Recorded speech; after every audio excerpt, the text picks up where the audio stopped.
Bonjour. Certains sociologues ont analysé le conflit comme un moyen de créer du lien social. Dans cette vidéo, nous nous proposons d'étudier comment le conflit peut être un facteur d'intégration.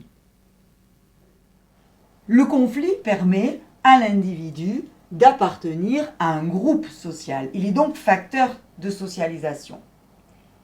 Par exemple, au-delà des luttes ouvrières et de l'enjeu idéologique, ces derniers se caractérisent par un mode de vie similaire.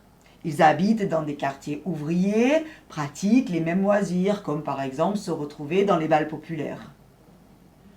Le conflit est également souvent porteur d'un projet de société, en favorisant le changement de mœurs et en luttant contre l'exclusion de certaines catégories. On peut penser par exemple à l'intégration des malades du sida et aux lois par exemple concernant leur non-discrimination à l'embauche. Le conflit est également porteur d'une identité sociale pour une génération. Par exemple, aux États-Unis, la mobilisation contre la guerre du Vietnam a donné lieu au mouvement hippie. En France, les témoins de mai 68 sont aujourd'hui appelés les 68ards. De la même manière, les années 80 permettent de définir ce que l'on appelle la génération sida.